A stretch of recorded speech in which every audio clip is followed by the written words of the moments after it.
যাবে চলে Jitu Remember that name Remember that name চলে থাকে যাবে চলে জিতু কি সুন্দর নদী। আমার না নৌকা দেখলে শুধুমাত্র ঘুরতে ইচ্ছা করে। আর এত সুন্দর নদী, আমাকে নিয়ে চলো না নৌকায়। ঘোরা তো যায়, কিন্তু ওরা তো ঘন্টায় 500 টাকার নিচে ঘুরে না।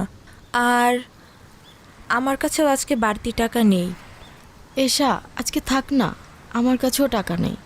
আমরা না হলে আরেকদিন প্ল্যান করে এসে ঘুরে যাব। আমি কি তোমাদেরকে বলছি যে তোমাদেরকে টাকা দিতে হবে? তোমরা কেন এটা নিয়ে এত চিন্তা করতেছো? চলো আমরা 1 ঘন্টার জন্য ঘুরে তারপর যে যার বাসায় চলে যাব। চলো চলো। এশা, তুমি কিছু মনে করো না, আমাদের বাসা থেকে আসলে বিশেষ কোনো কারণ ছাড়া বাড়তি টাকা দেয় না। তুমি বিষয়টা অন্যভাবে নিও না প্লিজ। ধুরো, রাখো তো। আই, তোমরা কি আমার কাছে কিছু চাইছো? মনে করো যে এটা তোমাদের জন্য তোমাদের নতুন ফ্রেন্ডের পক্ষ থেকে একটা ট্রিট। এখন চলো তো, দেরি হয়ে যাবে পরে। চলো চলো চলো চলো।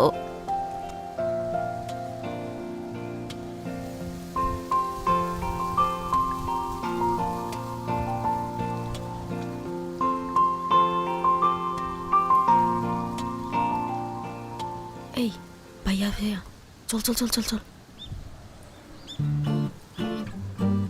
আই, কি হলো? তোমরা আবার নামলা কেন?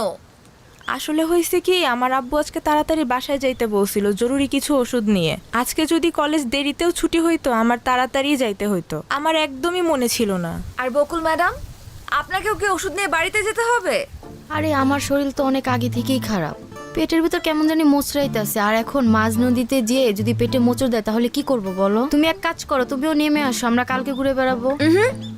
তোমাদের জন্য তো আমি আমার নৌকা ভ্রমণ ক্যান্সেল করতে পারবো না। তোমরা যাও। চাচা, বোট ছাড়েন।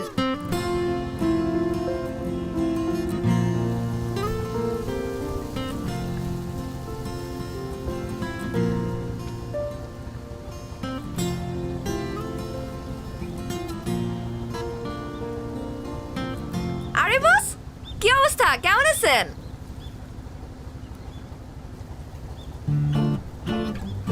কি কথা বলতে পারে না?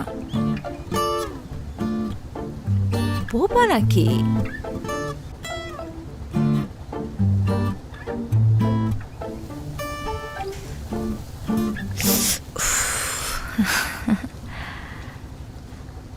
বস,